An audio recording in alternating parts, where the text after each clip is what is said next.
Hey everybody, this is Bill Kelliher from the band Mastodon.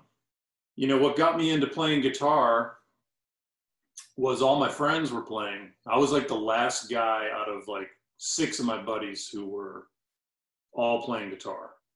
And they were all doing all that kind of stuff.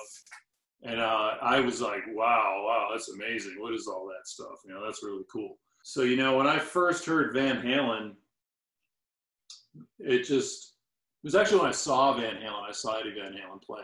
I looked up and I said, man, that's what I want to do with my life. You know, riffs like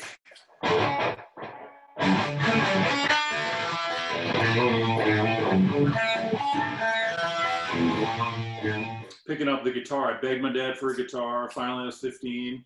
He got me one. He owned a music store. He owned like a hi-fi music business, a couple stores in upstate New York.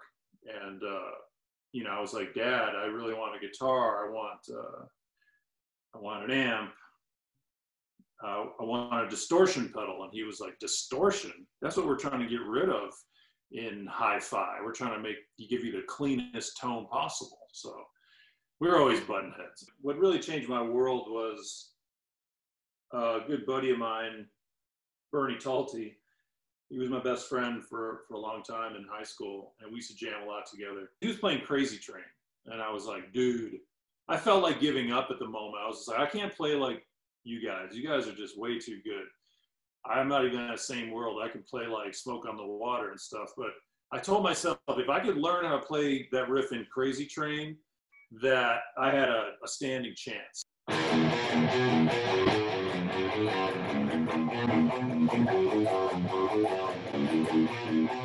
Another big influence was Iron Maiden.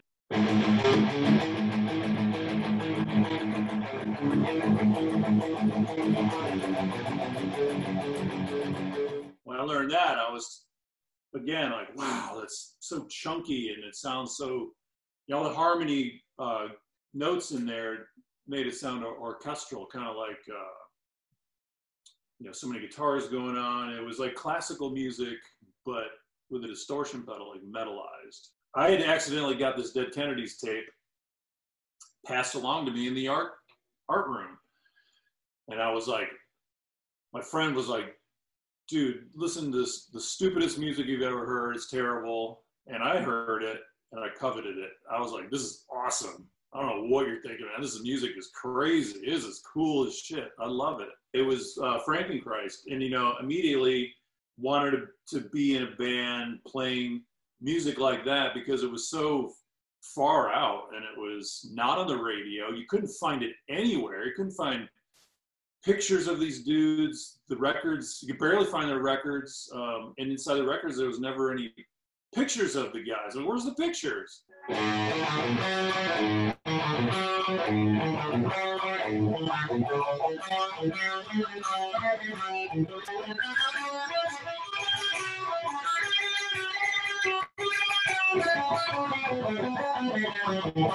Once I saw the back cover of Metallica's Master of Puppets, and I saw they were all wearing their influences on their clothes, like their t-shirts. They had like Misfits shirts on, and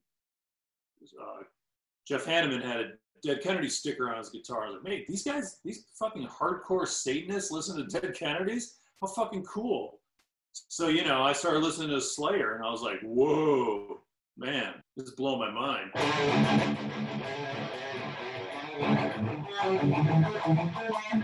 mean, I played Slayer for years and years and years with my buddy Bernie, like in his garage, like crazy. We just jam every Slayer tune, you know. My very first band was called Crinkle Pig.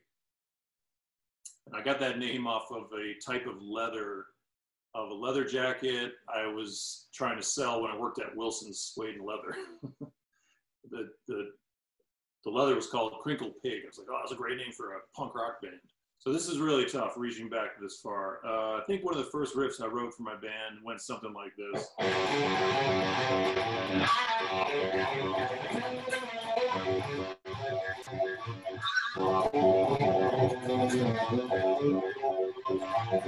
You know, pinch harmonics, I always loved the way they sounded. Not too much, just the right amount. You know, you can overdo it very easily. But I couldn't always get that right, and I didn't realize it was more. It's really in this hand. You know, I always use these sharp picks. I've always used them. This one has a picture of my dog Moose on it, and it says the moose is loose because he always gets out like Houdini. Anyway, but there's a technique like in your thumb or my thumb, where the string just kind of barely hits your thumb, and you can get a good pinch harmonic out of anything, really, out of thin air. There was a time where I couldn't really do that at all. And I had a guitarist buddy, Nick Anderson. I played in a band with him called Lunch Lady back in my, I don't know, 19, 20 years old, I think. We had written this riff together, this song together, and it was, there was a like a, kind of went.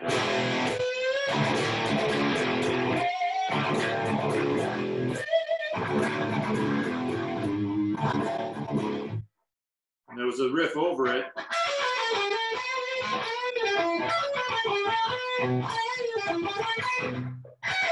You know, it was, I could never get the pinch harmonic right there. Now I can do it all day long.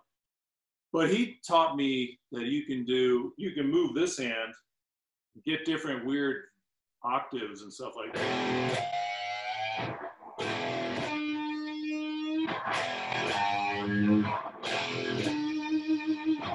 Which I loved. You know, he taught me how to do that. He used to use a steel pick, so it was like.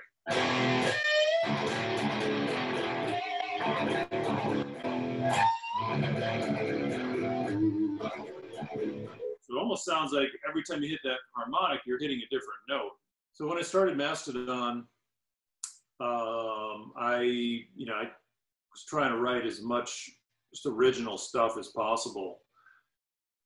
You know, I've been in a lot of bands prior to that, but they always kind of had a silly connotation with them. You know, I don't know. We were just kind of a bunch of silly dudes from Rochester, New York. Kind of, the music always had some kind of joke to it, or like the lyrics were always, we weren't very serious. So everything was kind of a joke. But with Mastodon, I was like, no, we're serious now. Like, this is going to be, I'm going to write some heavy shit, and it's going to be fucking evil. Some of my favorite Mastodon riffs, I mean, there's a lot, but some that stick out to me, you know, it's just totally aggro, just going for it, like Crusher Destroyer, which is.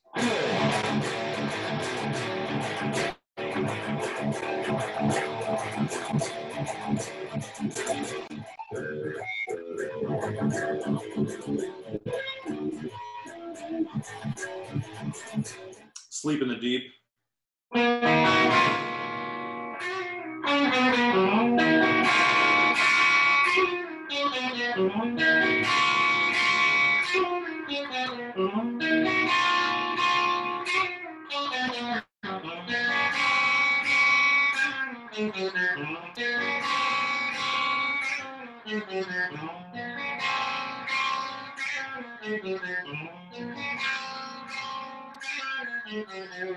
We have a lot of different tunings, but the three that we use the most are a D standard, D as in dog, a drop C, and then drop A. And this is a drop A.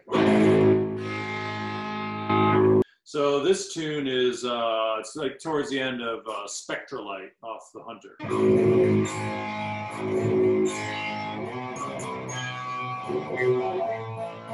I like incorporating a lot of those open strings in everything I write. I mean, every song I write, it's got an open string somewhere. It's kind of like an exclamation point to the low string. All right, so this is the last riff off of the song Fallen Torches, which is one of my favorite riffs. It's just a weird, you know, kind of like a breakdown riff that we never really do, but we like to keep people guessing. Here we go.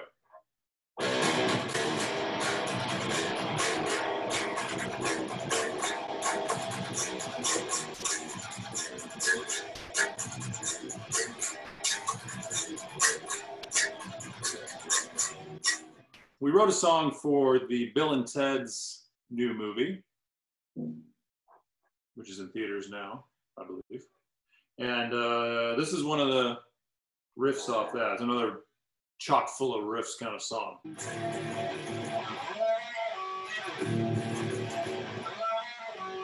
All right, so here's another riff off of Emperor of Sand record that I wrote that I really like. It's a cool, groovy, heavy riff.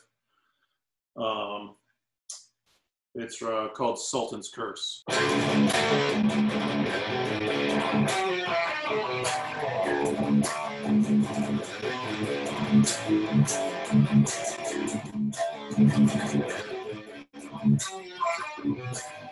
So, Medium Rarities, September 11th. Look out for that. Bill and Ted soundtrack should be out now. Check out Rufus Lives, the Mastodon track on there for the movie. And thank you all for watching. Take care.